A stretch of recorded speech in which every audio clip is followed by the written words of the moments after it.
All right, so we're going to jump right into it. This is lead management.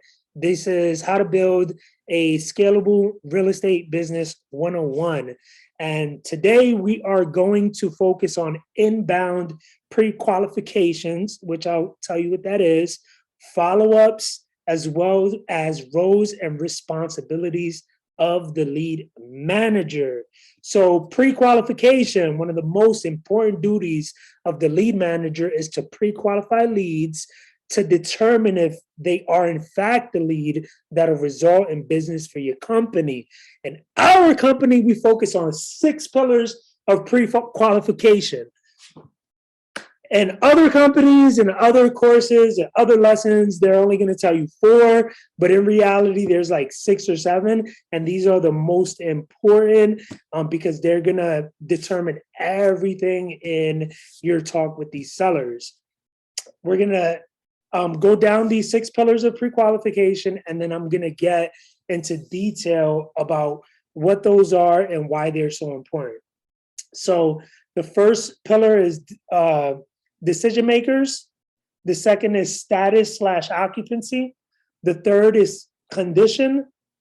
The fourth is motivation.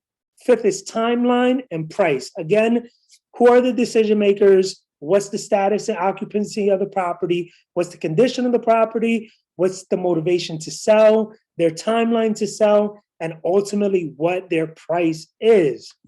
Now, these pillars, when you speak to sellers, they're going to be done in the order in which I gave you, because toward the end, I'm going to show you how each pillar is going to play off one another. So the first pillar that you're going to want to touch on with these sellers when you get in a conversation with them is who are the decision makers?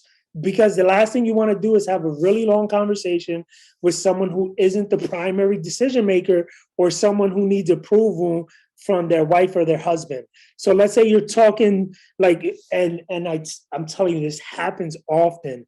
Like you could be talking to somebody who doesn't even like, who's not even on title. And if you didn't like mind to ask in the beginning, then that whole conversation can be for no reason. Or you could be having a conversation with someone who, you know, they're on title, but their wife is on title too, but their wife is more the decision maker than they are. And they're just like entertaining your offer and they're with it. But then like they hang up and they speak to the wife and the wife is like, what are you talking about? No, we're not doing that. And that whole conversation goes down the toilet. So the first thing you want to ask a seller is, you know, who the decision makers are. And if all decision makers aren't present, you want to reschedule that phone call to kind of get on a conference call with the husband or the wife or with the people who are the decision makers.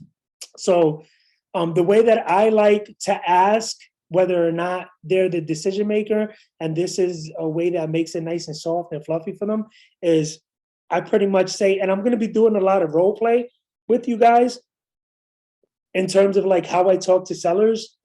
So if I get into character, it's because I'm like, I'm letting you guys know exactly how I do it. So what I like to do is I like to get on the phone, talk to them and tell them, I'll be like, listen, Mr. Seller, you know, before we continue, you know, is there any other decision makers? And I only ask because I don't want to cross the line or step on anyone's toes. You know, do you have like a wife that we have to consult first? Or, and then you let them talk.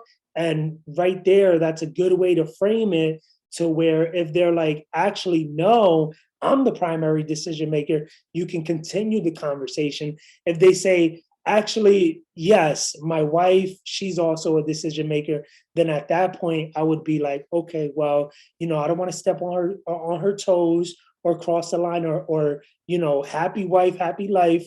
You know, I want to get on a conference call with the both of you, you know, to make sure that you're both on board so that, you know, we don't upset her.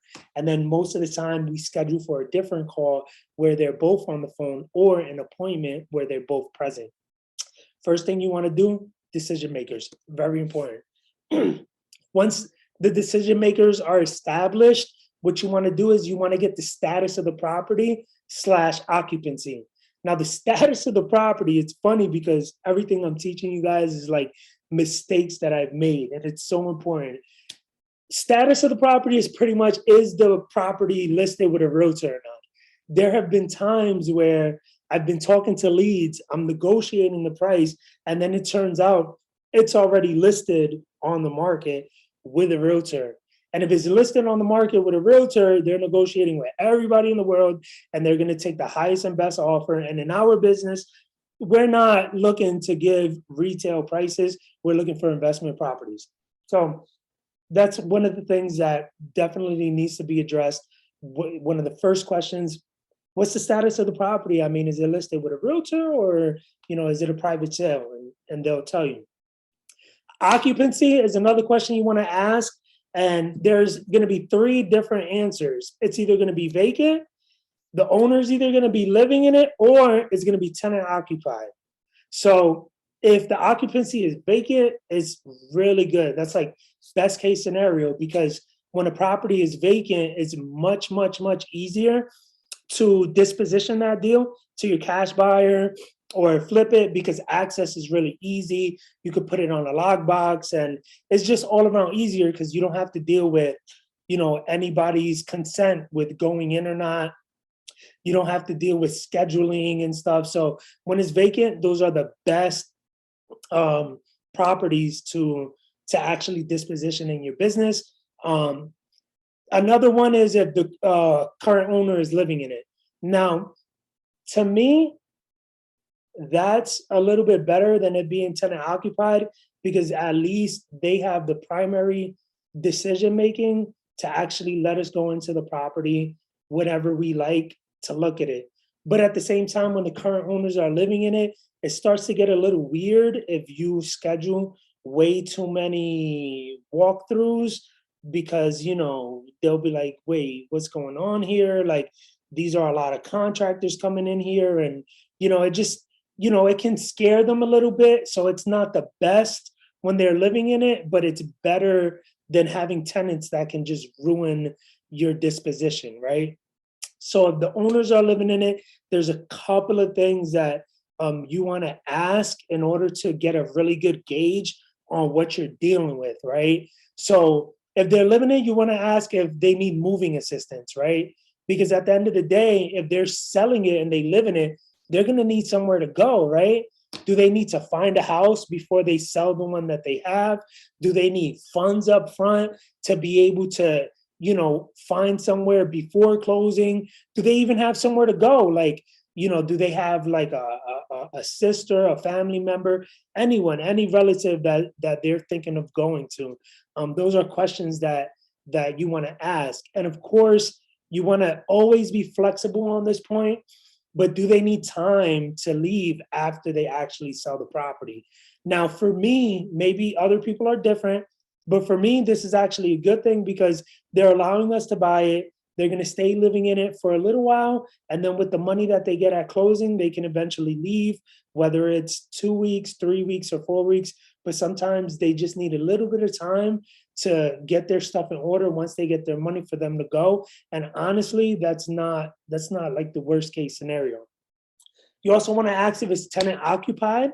And if it is, you're going to want to ask how much the rents are, because the investors are going to want to know. And they're also going to ask what are the tenants paying, all the utilities, and what the landlord is paying, all the utilities. So the best case scenario, landlord pays for nothing except taxes and like the stuff the landlords usually pay, and then the tenants pay all utilities. But a lot of times that's not the case, right? If it's tenant occupied, you want to ask certain questions like who's paying the heating, how much are the rents, what's the heating source? Is it oil? Is it gas? Yeah, these are all questions that you guys are gonna eventually know to ask, because they're all the same questions that the investors are going to be asking you guys. Luckily here, I'm going to, with our weekly calls, I can teach you guys some of the questions that you want to ask if it is tenant occupied.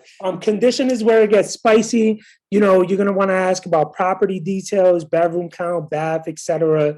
You're going to ask about when was the last time the electric and the plumbing was updated. When's the last time the kitchens and bathrooms were updated? If there's any foundation issues, when's the last time the roof was replaced, and cosmetics. And even though these things may be in decent condition, when they tell you, you're going to want to ask them if they were updated, because if they weren't, you can use the fact that they weren't updated as ammo in your negotiation. So if they're trying to make it seem like it's not that bad and they're trying to paint this picture like it's all, you know, sunshine and rainbows and stuff, what we like to do, our script is, I mean, Mr. Seller, you sound like a pretty handy guy. You know, you sound like you know your way around the block with some tools. I mean, if I gave you a Home Depot card right now, what are some of the updates you'd make to the property, like as of today? Some of the things you might change. And like, that's another way of asking if they're trying to paint a rosy picture, and it freaking works every time. And that's exactly how we say it. We'll be like, I mean, Mr. Seller, you sound like a pretty handy guy. I mean, if I gave you a Lowe's credit card right now and you could do anything to the property, what are some of the things you might change? And that's when they're going to turn around and be like, well, I would, like, you know, fix XYZ, or I would update XYZ and make it look a little better. So that's a way to like get it out of them when they're like faking the front. You know what I mean? And as mentioned, the more ammo they give you on the condition of the property, the better price you're going to get it under contract. Because again, I'm going to teach you how to use all of these at the end in your negotiation. So I know it sounds crazy, but this is a business. We have families. You know, the goal when it comes to the condition is to have them negotiating against themselves. If they're telling you foundation is bad, roof is bad, and all new cosmetics, this is all ammo that you're going to use during the negotiations towards the end. Another one that's going to come right after is their motivation, right? We're going to use their motivation to make sure that we lock in the contract, right? And sometimes people don't really want to give you the true motivation, but the way that we start it is, I mean, after they tell you the condition, we'll be like, I mean, Mr. Seller, I mean, it doesn't sound like the worst property in the world. I mean, if you don't mind me asking, what's the reason you'd like to sell? And that right there usually opens up a whole can of worms for what their real motivation is. And at that point, once they start talking about their motivation, you just got to pay attention. You got to zip your lips and you just pay attention to them, pay attention to all the details, and you're going to use that motivation at the end when you're negotiating your price, right? You're going to want to, like, let's say their motivation is really positive and they have dreams of going to like Florida or Puerto Rico. You're going to want to co-sign their motivation and be like, oh my God, yes, Puerto Rico is so beautiful. Have you ever been to XYZ where the waterfall is and you can go camping with your family? And you're going to want to paint that perfect picture with them in order for you to like make them excited about their motivation. And on the other side, if the motivation is like a pain point, you know, it sounds a little, you know, but we do what we got to do. You know, you're going to want to poke at that pain point. You know what I mean? I mean, you know, my wife, she's not happy with me right now. She wants me to sell. I'm spending way too much time on repairs. Like, you're going to want to poke at it a little bit. And, you know, I mean, Mr. Seller, I mean, what will happen with you and your wife if you don't sell? Like, you got to poke at it. I mean, how is that going to affect the family? I would hate to see that happen. You know what I mean? In other words, if the motivation is super positive and upbeat, you're going to paint that picture. If the motivation is like low and crazy and something crazy going on, you're going to want to ask them, how does that make you feel? How is that going to affect your family? So that motivation can grow for them to be more likely to sign with you, to do business with you, and for you to lock it in at a really good price for your business. Right after the motivation, you're going to hit their timeline. You're going to be like, all right, so, I mean, Mr. Seller, if we come to terms and, you know, we're a good fit for one another, how soon would you like to get the process started? If they say now, that means there's a red hot lead. That means it's like now it's like, all right, we're gonna schedule this appointment. We're gonna go. We're gonna bring the contract. He's hot now, and we gotta catch him while he's hot. 3 months, he's still hot because you can still lock in the contract. Maybe he needs 3 months to figure out what's gonna be his next move or where he's gonna go. 3 to 6 months, that's still a warm lead. It's not too bad. That's a consistent follow-up. That means they're very motivated, but they still need to figure some stuff out. 6 to 12 months, they're lukewarm. They're thinking about it. They want to do it this year, but just not right now. This is where you got to follow up, like follow up. And then if they want to sell in 1 year or more, it pretty much means they're a cold lead and you got to follow up with them every year or every 8 or 9 months to see where they're at with it. So the final pillar is price. And our goal for the price is to identify if the property is going to be an assignment deal or a retail deal. Now, assignment deal is what we're going for because we're wholesaling. Retail deals is okay because, people want the most for their money and they're not in any sort of emergency. They deserve to get what they want. We're not trying to force people into doing anything that they don't want to. And we're not in the business of trying to get people to give away their properties. And at the same time, if it's a property that we're going to buy, we're going to want it for the best deal possible. But anyway, for the price, our goal is to identify whether it's going to be in this low bucket assignment wholesale bucket or this high retail bucket where we're either going to list it if we're realtors or we're going to refer to a realtor and the realtor will kick us back a certain percentage. But the price is not just asking what's their price. There's going to be an art to asking about the price.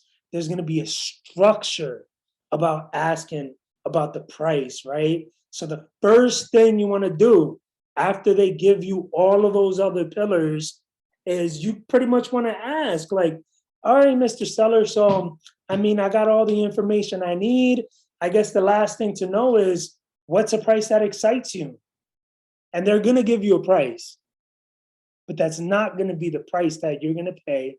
And that's not going to be the price that they're going to agree to, right? That's just going to be the price in their head that they're going to highball in order for them to come in order for them to try to get as much as possible, right?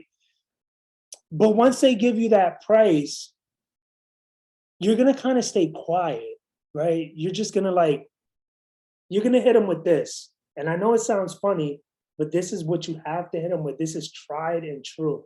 You're going to hit them with, you can like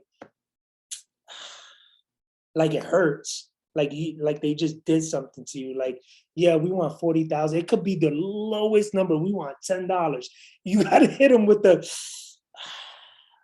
you hit them with that. And then you're going to ask them again. But this time you're going to use your structure, the structure that we're going to teach you. First, you're going to mention the condition, their pain, the motivation, our benefits, and then you're going to ask, what's the best we can do? And then after you do that, you're going to stay quiet. They're going to give you a different number, and that's the number your acquisitions manager is going to work with.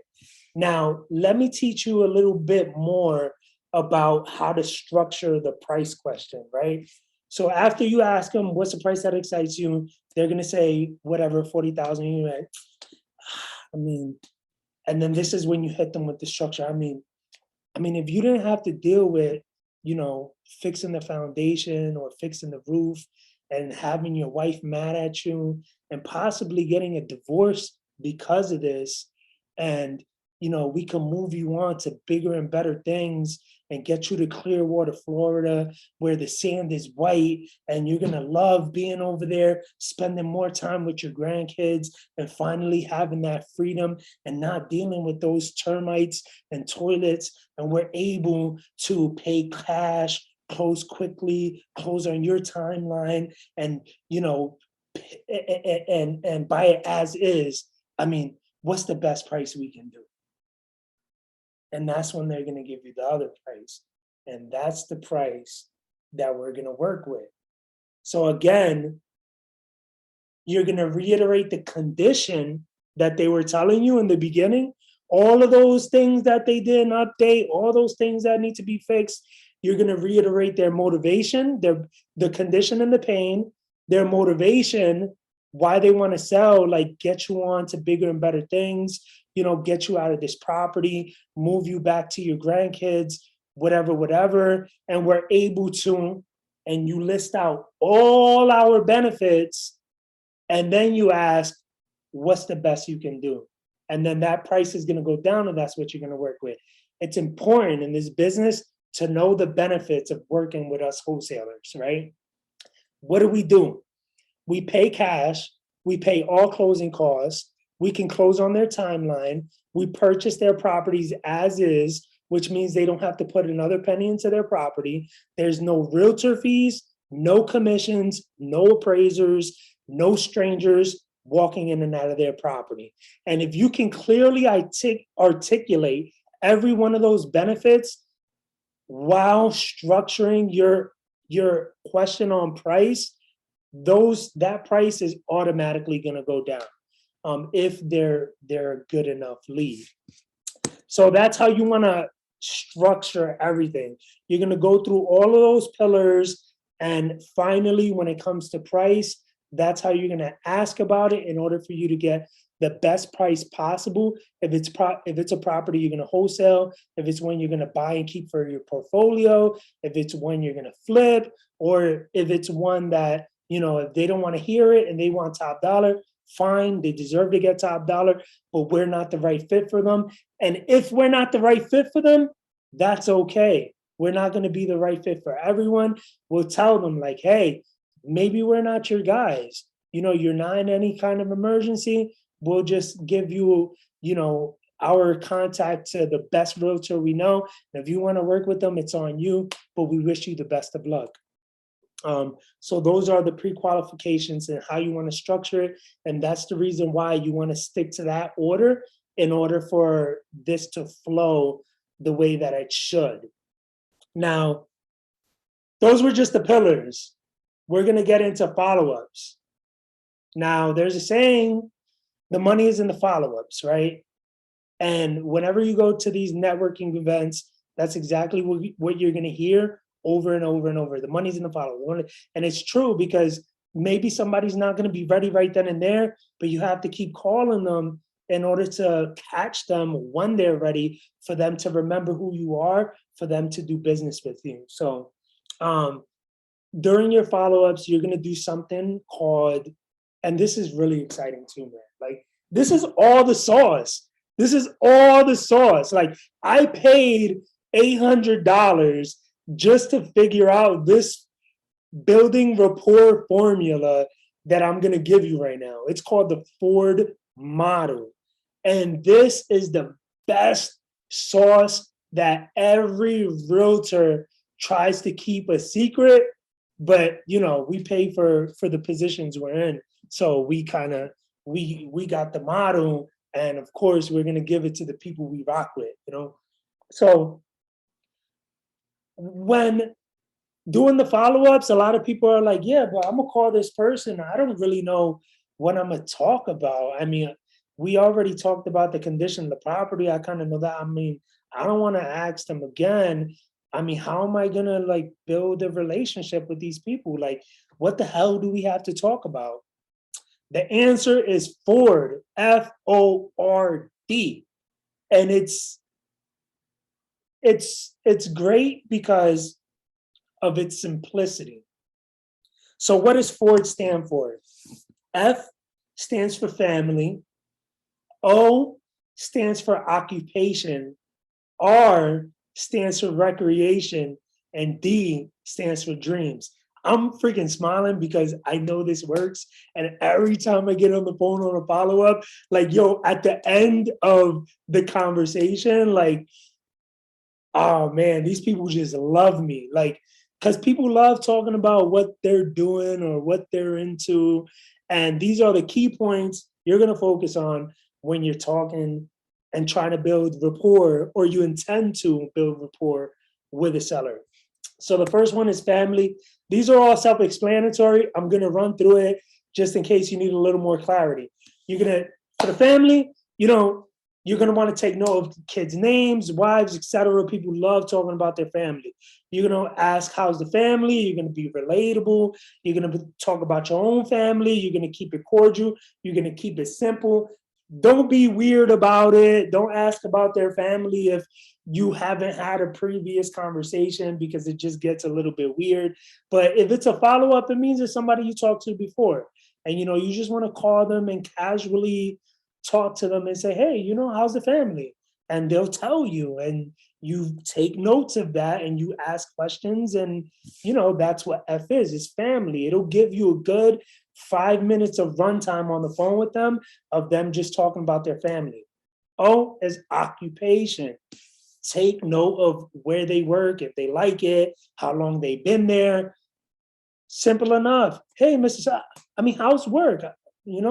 And they start talking about work. Be relatable, talk about similar experience you've had with the work you've done, keep it cordial, ask them additional questions about this.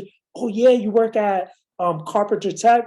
Oh, cool. I used to work at DECA. DECA, they used to say that it was really hard to work at Carpenter because it was swing shifts. What's your experience with swing shifts? And it's stuff that you talk about that's not related to the property, but it's things that you're developing a friendship with this person. And people want to do business with people that they like, they know, and they trust. And the reason follow-ups are so important is because you have to build that rapport. So ask about family, occupation, or recreation. Take notes of their activities and their hobbies, because once people talk about their recreational habits, they get really excited and they tend to talk about it a lot. And by the time they're done on the phone with you, they're in a better mood. Mr. Sutton, do you have any plans for this summer? I know last time we spoke, you said you love going hunting. Are you going to do that this season? Oh man, that's so excited. You know what? I love, I haven't gone hunting yet, but I did buy a rifle. It's a 30-06. What do you think? It hurts a little bit when I shoot it on my shoulder. Like the last time I shot it too much and I had a couple of little bruises and but this is all recreational stuff. And if you don't know about what they're into, ask questions like you're truly interested. Like, oh, you go fishing? Really, I've never been fishing a day in my life, but I hear it's relaxing. What's your experience with fishing? Talk about what they like doing, what they love. Talk about their recreation. Ask questions about it. Again, be relatable. Don't force it. Just go with the flow. What you're doing is you're building rapport and you're making a friendship. And then finally, the D stands for dreams. This is really important because this is it's kind of like motivation, where you want to know what their plans for the future are, and you want to be as excited about their dreams as they are. You're going to want to paint that picture for them, and you want to paint a clear picture so that they can feel it when you talk about it, like it already happened, right? Provide positive input. If their dream is to go to Florida, go to Clearwater and retire, oh man, it's gonna feel so good when you're just sitting in your boat fishing and you don't got to deal with any of this craziness in Reading anymore, and the parking and having scratches on your bumper, and the shootouts a couple blocks away, and it's gonna be beautiful over there. You want to talk about their dreams, because people, when they hang up the phone, they're going to think about everything they talked about with you, which went from their family, which was cool, occupation, recreation, and dreams. So that's a great way to build rapport on your follow-ups. It's a trusted and true model. And when you're stuck and you're thinking in your head, like, I don't really want to call this person because I don't know what I'm going to talk about, you have your model right then and there. You hit them with the Ford, you're going to hang up the phone, they're going to be in a better mood, you're going to be in a better mood, and when they're ready to sell, guess who they're going to call? They're going to call you. So let's get into roles and responsibilities. This is like the boring stuff, right? But it's the stuff that is necessary for your business.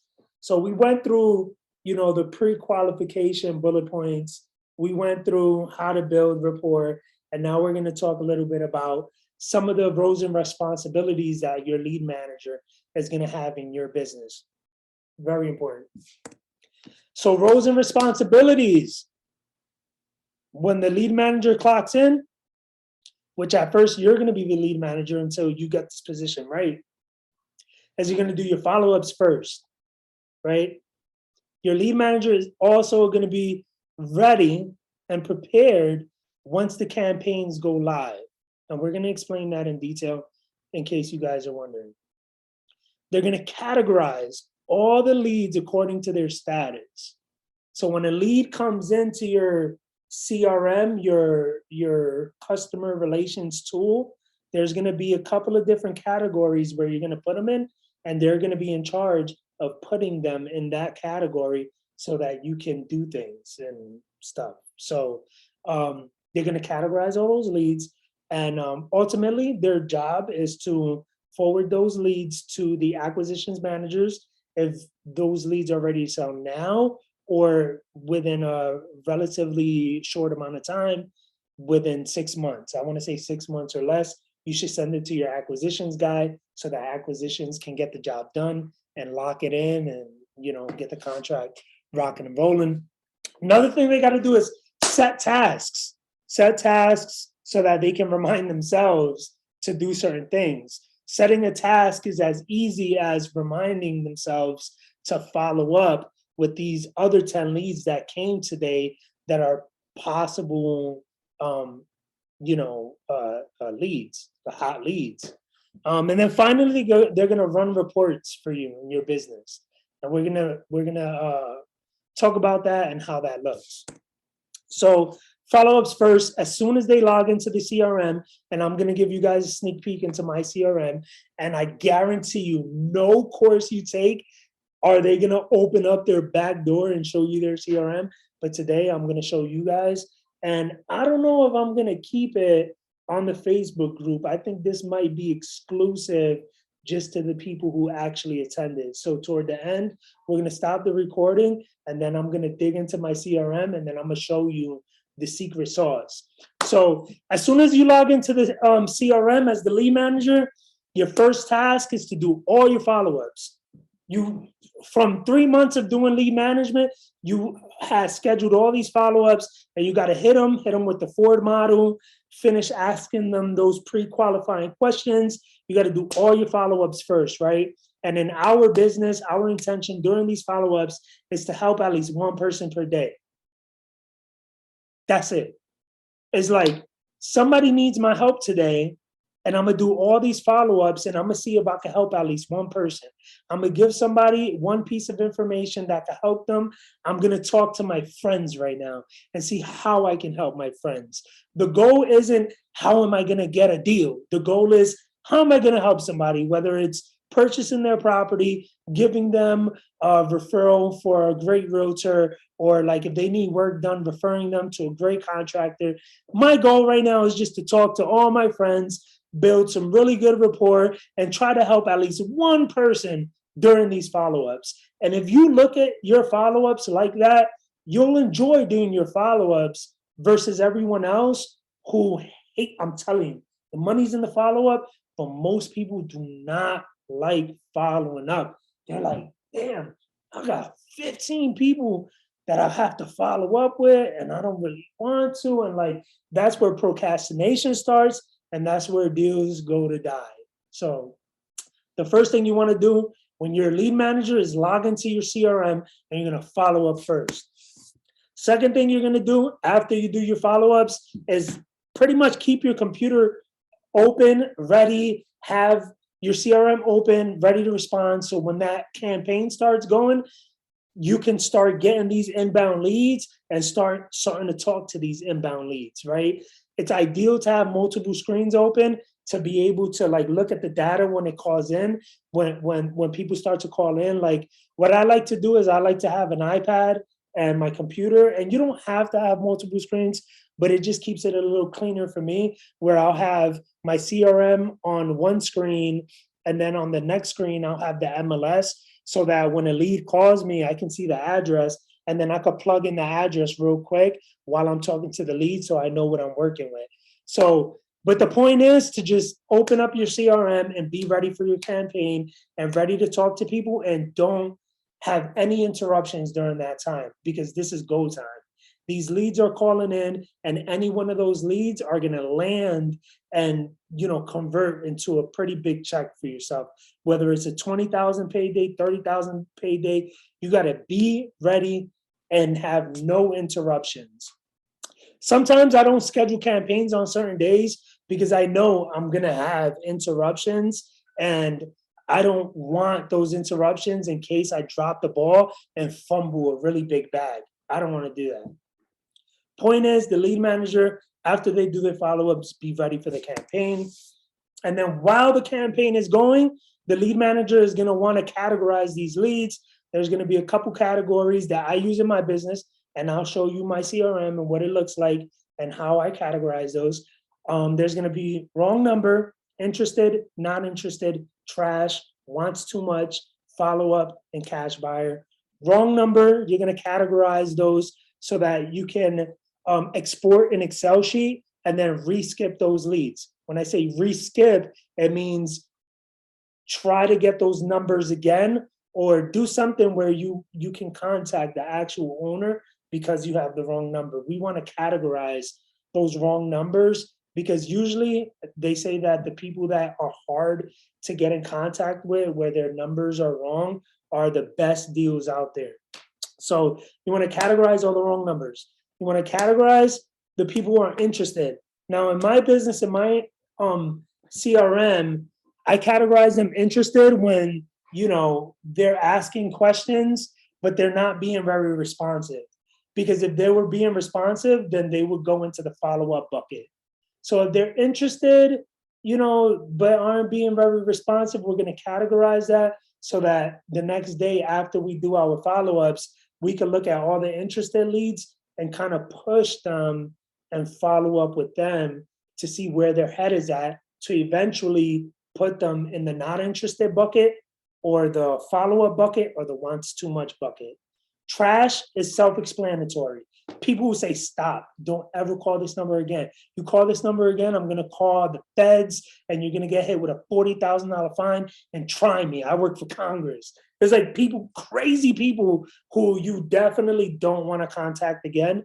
You're going to categorize them so you can pull that list, put them into your database and say, hey, database, don't market to these people. Just leave them alone. That's like your DNC list. Like, do not contact these people. The people who want too much, you're going to categorize them, because what we're going to do in my business is we retarget them for listing appointments. So if they want too much money, that's okay. But like, let me get face to face with you. Let me give you a market analysis, and let's see if we can list this property and get you top dollar so that you can sell it. So you're going to want to categorize the people who want too much, so that if you have your license, you can actually list it. Or even though I have my license, sometimes I still just refer those to other agents, because I don't want to bother to put in all the work with listing a property when I know that it's very time consuming and the commissions are nothing compared to assignments. The other category is the follow-up. These are the leads that are, you know, interested, they want to sell, you know, and they just, you know, we need to continue the conversation. You know, we're following up every week until we set the appointment, or until we have a good, clear idea of of the price that they want. And then eventually, you know, those follow-ups, they turn into leads that you forward to the acquisitions manager. And then finally, cash buyers. A lot of times you're going to run a marketing campaign and you're going to talk to another cash buyer like me. I'm going to be like, bro, add me to your list. Do what you got to do. If you find deals in this campaign, let me know. And that's a really good way to build your cash buyers database, because they're going to be contacting you and they already know what you're doing. So you're going to want to categorize your cash buyers. Awesome. So the ultimate responsibility, the most important responsibility is to forward to acquisitions, self-explanatory. You're going to pre-qualify all the leads really well. And the point of having the lead manager is to prevent your acquisitions manager from wasting their time on the phone with leads who aren't ready to sell. Lead managers, they're going to act as filters for the acquisitions manager.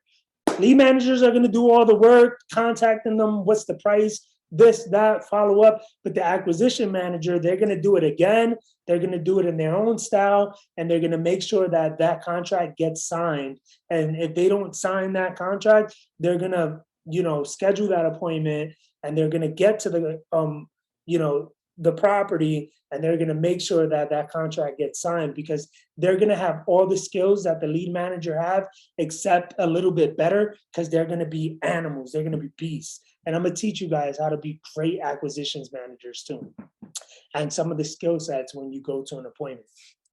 But the lead manager, main thing to do is to pre-qualify that lead really good, so that the acquisitions manager can pick up the ball and get that contract signed.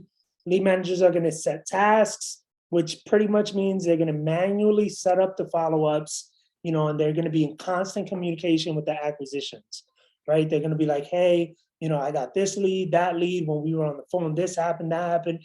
Lead manager and acquisitions, they're just going to be best friends, because the goal is going to be to lock in the contract. And they're going to set tasks, which is pretty much following up and manually putting in the system that they need to follow up. And finally, I know it sounds complicated, but lead managers have to run reports. They're going to log into the Prospects app, which I'm going to show you what that is. And that's the app that they're going to do all their work in. And they're going to make sure that they responded to everyone in that app. And then once everyone is responded to, they're going to, after a while, after the campaign is over, they're going to run a report on the new leads and make sure no one was missed, and follow up with them, run a report on everybody who wants too high, follow up with them, see if they're okay with, them getting their properties listed. They're going to run another report on everybody who's not interested. They're not going to follow up with them, but they're going to pull a CSV file. So like that, in the future, those people who weren't interested, you can retarget another campaign and ask them again, because just because they weren't interested in that campaign, I can guarantee you 6 months from now, if you run another campaign to those same people who weren't interested, maybe something changed in a couple of those people's lives that now they may be interested. So the not interested report is really cool in that that everybody's number is accurate, right? It's not going to be something where, you're going to run your campaign and it's going to be a bunch of wrong numbers, or like people, or anything like that. It's just all correct numbers. And it's some of the best data that you can get is when you can have 100% correct numbers. You're going to run a report on trash so that you can upload that list to your CRM for you not to contact them anymore. Run a report on your cash buyers so you can add them to your cash buyers database, and then run a report on all the wrong numbers so that you can skip trace all those leads, so that you can eventually find the right numbers, so that you can ask them if they're interested in selling.